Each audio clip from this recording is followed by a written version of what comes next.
When I saw on December 5th that Stan Lambert's political page had posted that he's hosting a town hall at the Community Foundation of Abilene's community room, I knew that I was going to attend. So here's my best attempt to give you a recap from just an average citizen's point of view, because while there may be things that matter to other people who are more involved, these are the things that I think matter to most of us as we learn more about what our sitting House representative does. The first thing Representative Stan Lambert addressed was the accomplishments from the last two legislative sessions, and also the ones that he believes Governor Abbott will tackle in the first part of this upcoming session. And I'll let you hear what he said. Before you can really talk about where you're going, you kind of need to remember where you've been. And I just want to read to you kind of a list of some things that we've accomplished in the last two legislative sessions, things that I think you would be interested in. These are wins for all Texas families. We banned radical teaching of critical race theory in schools. We put a stop to diversity, equity, and inclusion initiatives at Texas higher education institutions. We're keeping biological boys out of girls' sports. We're protecting children from transgender mutilation surgeries. We're prohibiting pornographic materials in school libraries and books. We're banning all drag shows in front of children. We're banning private employers from enforcing COVID-19 vaccine mandates. We provided a record $6.5 billion investment in border security to finish the wall and fund our troopers, and hopefully the hiring of additional troopers to work at the border on a full-time basis. The governor only allows emergency items to be looked at in the first 60 days of every legislative session. So all the bills that you're going to hear about being filed, all the thousands really that ultimately end up being filed, those really don't start getting looked at until after we deal with the emergency calendar. We know school finance, we know vouchers will be on that list. He's made it very clear that public education will not suffer as a result of installing a brand new voucher program in the state of Texas.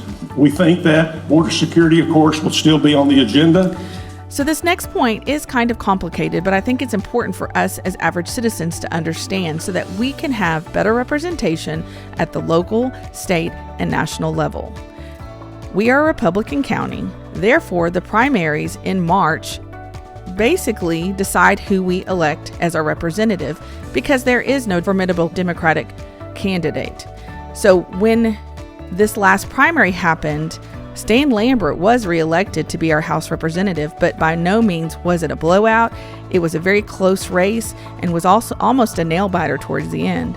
And so what that means to us is that was communicating that the voters were not happy with the job he was doing, and there were almost enough voters to decide to elect someone else who would represent them better.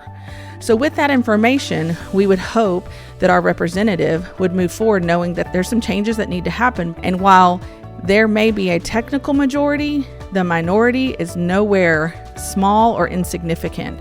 And I think this conversation will display some of the opinions and perspectives that I think would be helpful for him to change moving forward to make sure he represents us well. Dan, we get phone calls every day in our office. We record every message, every email, and you're in the minority.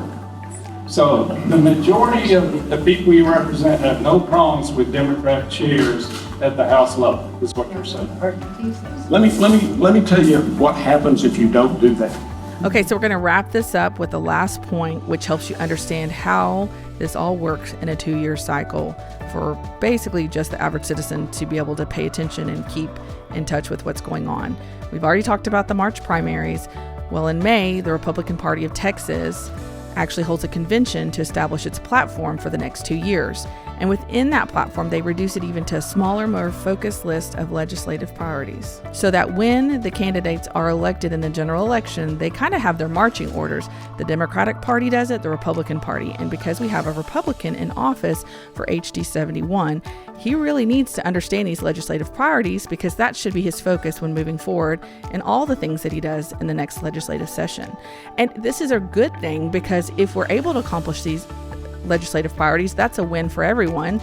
But then if we're not, we have to go, okay, well, what happened? And we need to reevaluate so we can make sure we do a better job of representing well in the legislative session the priorities that are important to us. And so I just want to finish up with this last clip of Representative Stan Lambert explaining his opinion of what he thinks of the Republican platform and their priorities, in his own words. What about the RPT platform that we voted to not have Democrat? The Republican Party, there were 8,700 of us there that voted that day. We approved the platform, which in that platform is not to have Democratic chairs. So where do you stand on that, sir? I think the platform is a wish list. I think we've accomplished a lot of things regarding that platform. If you look- So what are our takeaways?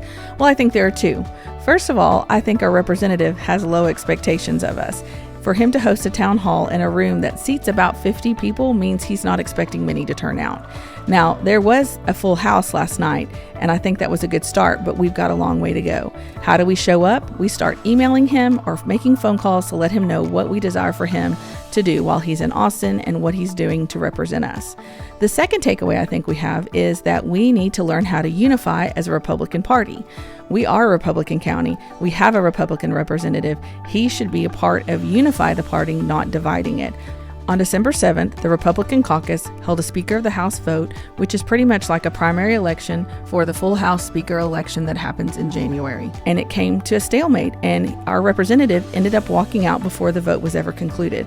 What we need is a representative who will stay the course and work to bring unity within the party so that we can start off this legislative session with the power we should have as the Republican majority to get things accomplished that make our lives better here in House District 71. Thanks for listening. Until next time.